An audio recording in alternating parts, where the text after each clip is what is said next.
One of the things that you asked us about was what is the process for making a card from start to finish? We're gonna look at a card. It's one of our announcement cards. Here's the very first day one design. We're basically doing an overarching documentary on how a card is made. So the ending of this video is the actual design that goes into how a card is made from its initial to its final product. Both of you who are great members of Hearthstone are going to fill in the gaps in between, which is flavor text, art, potentially if you want to give anything about sound, because that would be kind of interesting as well. But go ahead and introduce your individual selves and what you'll be showing us today. Yeah, so I'm Leo, one of the designers on Hearthstone, and I'm excited to talk about non-design stuff, specifically art and how that whole pipeline goes. And yeah. Hey, I'm Gallon. I'm another one of the designers on the Hearthstone team, and I'm going to talk about flavor text and the process we use to get all that stood up. Here's the first general question, right? How does the pipeline go down? So you make the card, it's the initial design. What happens after the card is being designed? It might help to think of it that the initial design process, or I guess the design process as a whole, has like two chunks. There's the initial design phase and then the final design phase. And initial design is more blue skies, what can we do? Final design is the nitty gritty, and in that midpoint, or close to the midpoint, is where we start doing art descriptions. We have a pretty good idea of what the set is going to look like, cards that we know are going to be, high confidence, and so we take those and we write art descriptions. And the art descriptions, I actually have some examples right here. Army of the Dead, several ghouls rising up out of the ground in a row. Behind them are several other freshly risen ghouls looking at the camera, ready to attack. I think one of the important things with writing art descriptions is it needs to be specific enough for artists to, know what we want, but we don't want to write the art entirely for them. We need to leave some creative room for the artist to explore and try things and have their input on what the card is going to look like, which, as always, the artists knock it out of the park. Absolutely. I actually just was looking at the wiki the other day for Annoyatron, and one of the cool trivia part of it is that I think it's Matt Dixon who did the art. He had no context. They were just make the most annoying thing that you can think of from Gnomeregan, which I thought was really, really cool. So this one specifically, because Army of the Dead was a previous Lich King card. Did you consider following the same kind of art from that card, or was this a brand new concept? Yeah, we actually looked at a couple of all of the old Lich King cards. I think Obliterate is another one that one is just straight up, the same effect, same mana cost, and I think we changed the art a bit to line up with the blood rune, because that's a whole new mechanic. With Army of the Dead, that specifically is such an iconic spell for Death Knights in World of Warcraft that we wanted to have it back, and the design from the Lich King stuff, it was fine. It didn't really mesh with what we wanted to do. We had this design for raising a bunch of corpses as ghouls, and we were like, that's the one. Army of the Dead, boom. And we thought it was a good opportunity to maybe get some new art in the game. So when you're doing the art side of, or I guess when you send the description to the artist, do they just send back a sketch, or do they send multiple and then you guys decide what card or what the art's gonna be? Or is it more refined and there's more iterative steps before they actually get to ink it and color it? It depends a lot. It's sometimes you get one art piece back. I'll actually put the Army of the Dead one, which we'll talk about more specifically because this one's a really fun case. But this is the first sketch we got back. You compare that to something like Frostworm's Fury, and this is the sketch we got back, which is 3 different sketches. Depending on the artist that we work with, depending on if we're trying a really weird idea or whatever, we have a team of art outsourcing people that they're the ones that talk to all the artists, choose who draws what, and makes any refinements to the descriptions we give them. And so they're the ones that handle a lot, if not all, of the interaction with the artists themselves. But when it comes to what we do, we get back these sketches, and it's our job to give our input. Hey, we like option B, or hey, this works, but could you maybe adjust this? Or, oh my gosh, that's perfect in every way. And if I could just go on a tangent real quick about Army of the Dead, this card, we got this back, and we were like, that's awesome, amazing, great, let's keep doing it. And then eventually we got this other sketch that's a little bit more refined, and we're like, great, looks awesome, very cool.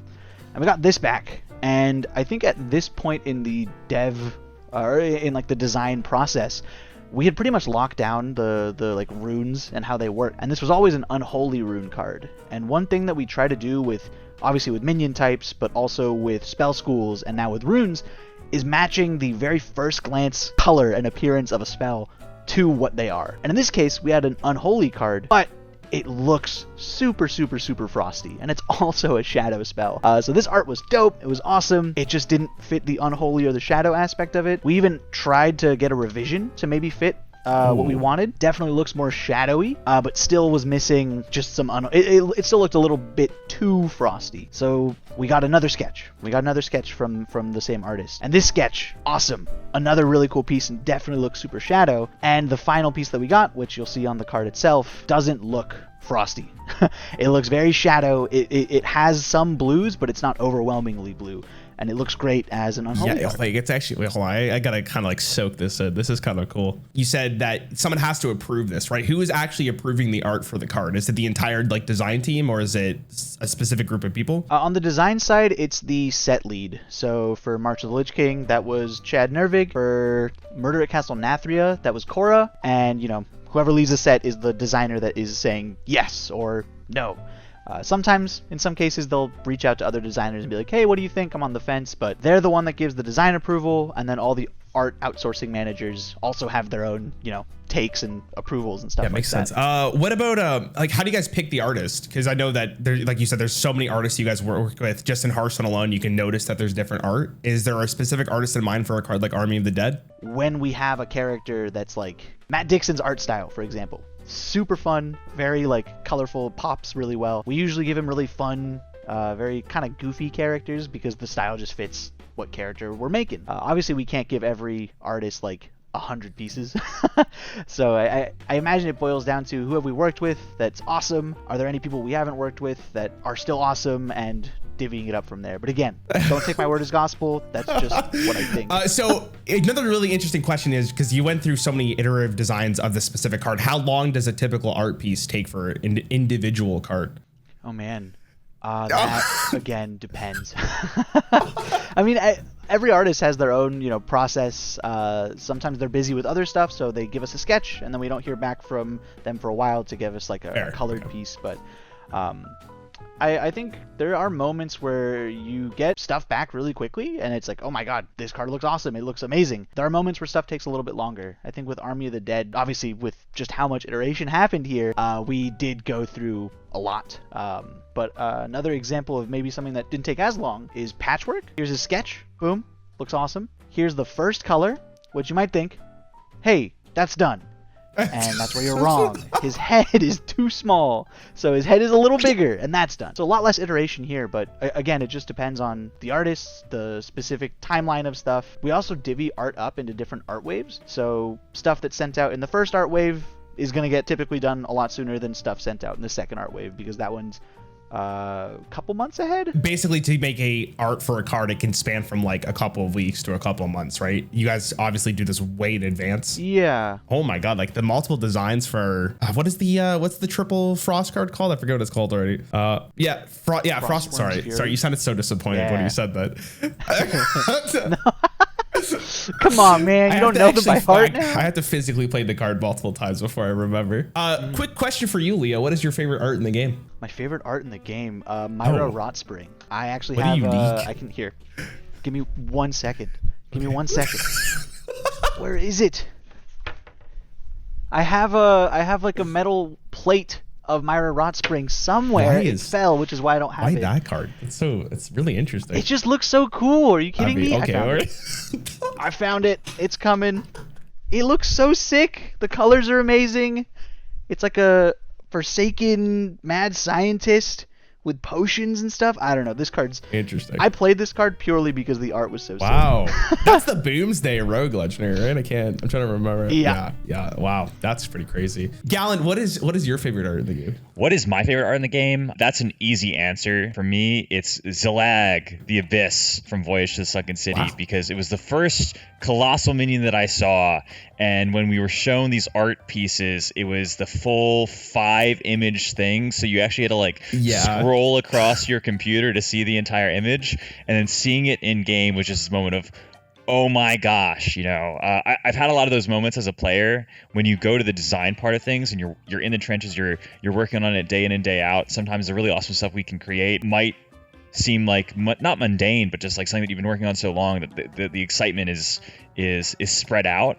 But with the colossal art pieces, since it was something that I just wasn't even aware of, really, it wasn't my forte on the final design team. The first time we get to see it in game was just this moment of epic awesomeness, so that was probably my favorite. Is it your desktop background right now? I only have one monitor, but if I had 5 monitors, absolutely, yeah. You said flavor is your expertise here. So after the art, does the flavor become simultaneously with the art? Is it after? Is it before? When do you guys start thinking about flavor? Yeah. So like many things, it depends. It's all kind of happening simultaneously. We have Art Wave 1 and Art Wave 2 for design reasons. Sometimes we need to like redesign a whole mechanic, and having that extra Art Wave gives us some leniency, right? We aren't locked in on doing undead if we for some reason say, we don't actually want to do undead warrior or something along those lines.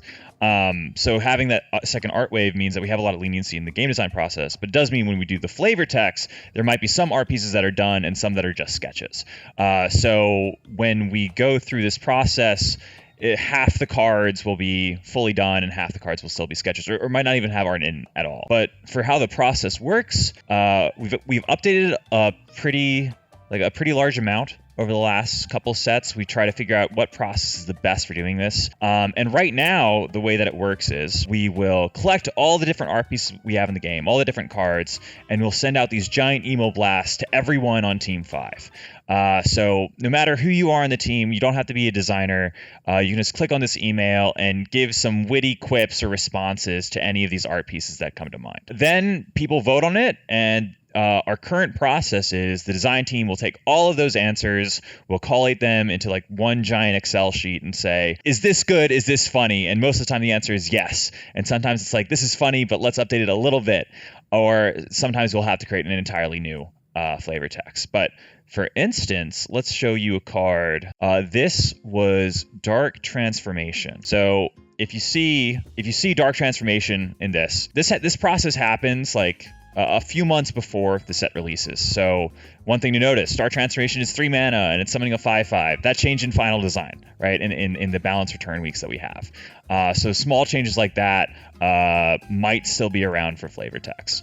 But if you look at Dark Transformation, people respond to it, they give their thumbs up. And this one was the Northern Arm Wrestling Championship just found its new champion. We thought that was really funny. So whoever on the team wrote that, great work. It's in the game. If you actually look at the flavor text for Dark Transformation, it's the exact same one. Interesting. So when you guys do the flavor text, right, you mentioned that humor seems to be a big portion of it. Yeah. Has that changed over the years? Because if I think back to classic Hearthstone, a lot of the flavor text seemed to be a little bit more lore based, if I remember correctly. It seems now we're getting a little bit more witty over the years with Hearthstone. Short answer to that is I would say yes. Yeah, we're definitely going more like leaning more into humor.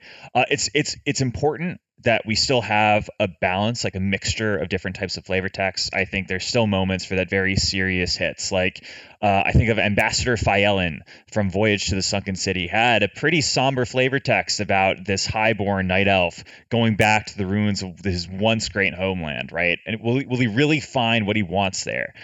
So we try to keep a mix of it. Even the humorous stuff, we don't want to go all in on just puns, right?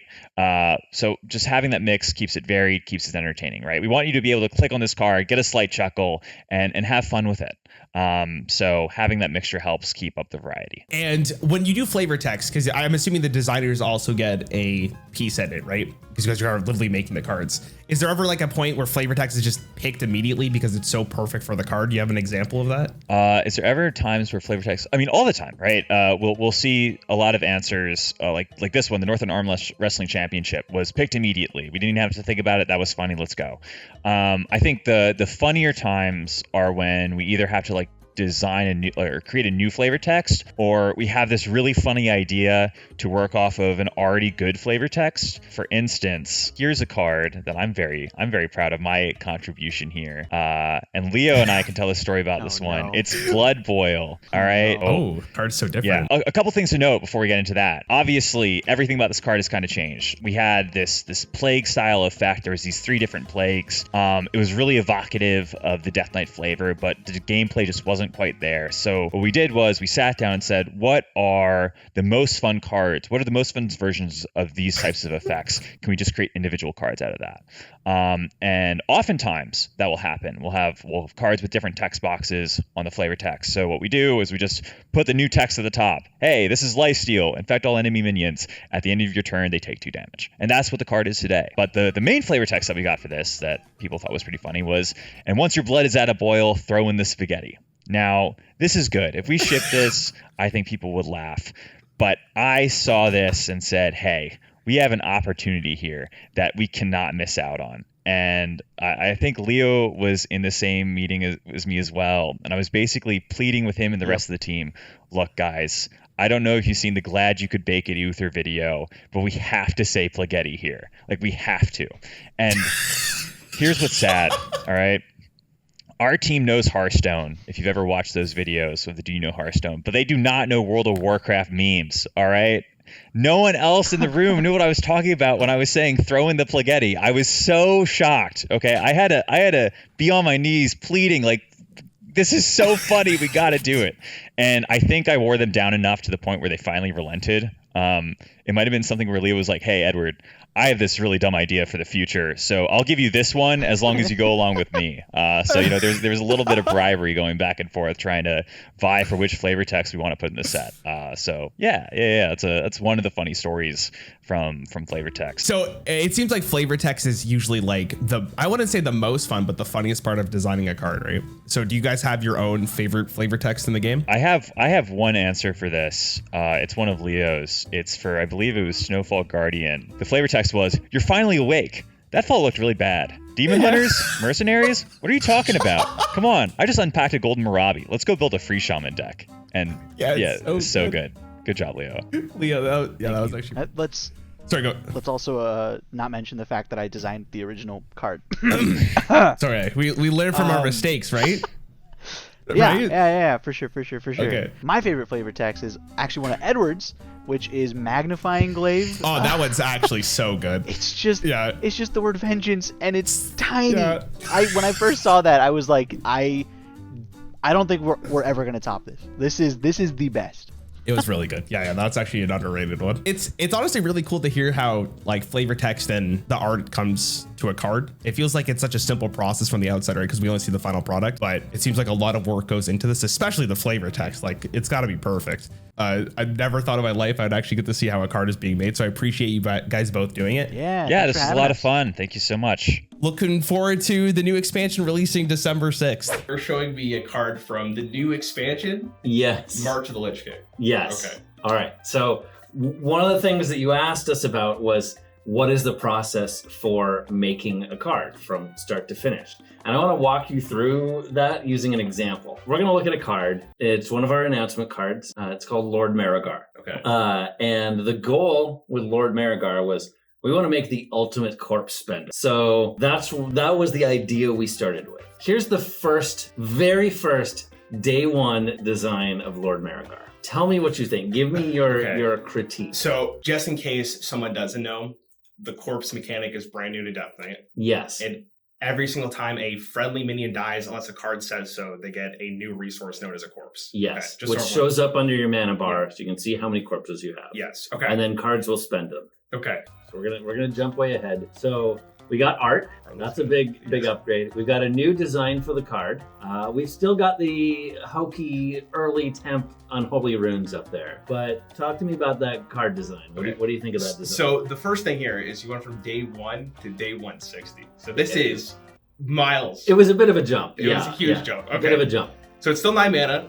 Battlecry, same stats, I believe. Battlecry, consume all of your corpses. For each one, summon a 1/1 Bone Golem with Rush, or give an existing on +2/+2. What do you think of the design? I would say the wording is not.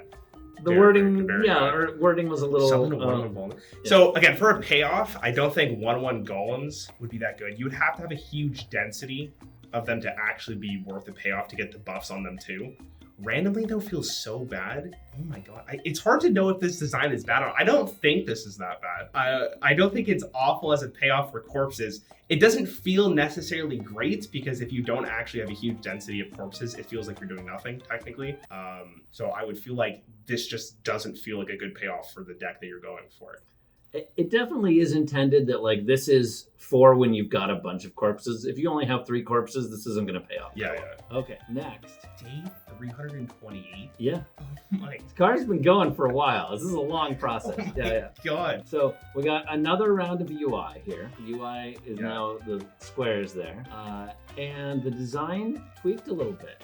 And this is the one that you guys final design with, right?